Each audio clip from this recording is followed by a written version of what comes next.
এই সমস্ত অভিযোগ মিথ্যা এবং ভিত্তিহীন। আমি মোহাম্মদ মাহফুজুর রহমান উজ্জ্বল, ৩ নম্বর পরানপুর ইউনিয়ন পরিষদ চেয়ারম্যান। সরকার পতনের পর পরানপুর ইউনিয়ন পরিষদ নির্বাচনে আমার প্রতিদ্বন্দ্বী পরাজিত প্রার্থী যোগ সাজস করে কতিপয় ব্যক্তিকে পাঠিয়ে গত ২২ তারিখ পরিষদের অফিস কক্ষে এসে সন্ত্রাসী কায়দায় চাপ সৃষ্টি করে প্রাণনাশের ভয় দেখিয়ে পদত্যাগপত্রে জোরপূর্বক স্বাক্ষর করে নেন। কিন্তু সেটি আইনগত বৈধতা না পাওয়ায় আমার বিরুদ্ধে ষড়যন্ত্রমূলকভাবে মিথ্যা ও ভিত্তিহীন কিছু অভিযোগ করে চলেছে। আমি এর তীব্র নিন্দা ও প্রতিবাদ জানাই। আমার বিরুদ্ধে যে সমস্ত অভিযোগ সমূহ তুলে ধরা হয়েছে সেগুলো হচ্ছে সদস্যদের পরিষদে প্রবেশ করতে না দেওয়া। প্রিয় উপস্থিতি, সাংবাদিক ভাইরা, গত ২.৫ বছর এনজিওর কিস্তি প্রথমবার বিকাশ পেমেন্ট করলেই ২০ টাকা ইনস্ট্যান্ট ক্যাশব্যাক।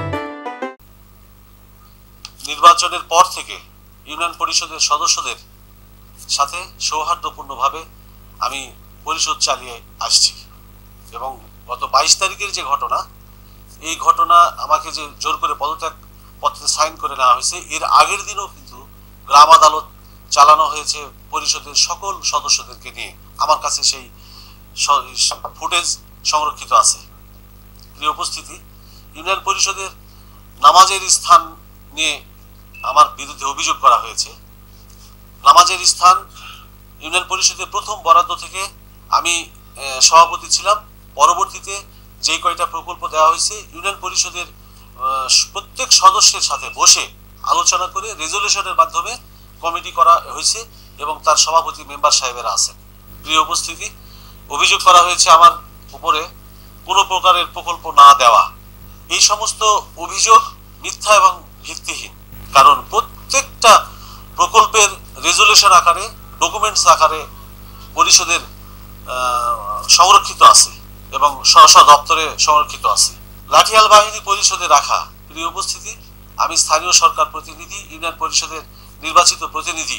ইউনিয়ন পরিষদের সদস্যদের সাথে কতটা সৌহার্দ্য আচরণ এবং ভালো সম্পর্ক থাকলে আমরা একসাথে সকল দায়িত্ব পালন করে থাকি।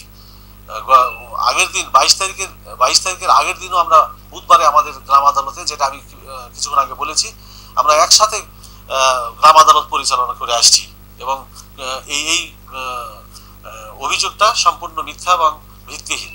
এবং আমার ইউনিয়ন পরিষদে কখনো কোনোদিন দলীয় লোকজন কিংবা যে অভিযোগটা করা হয়েছে মিথ্যা, যে লাঠিয়াল বাহিনী রাখা, এটা সম্পূর্ণ মিথ্যা।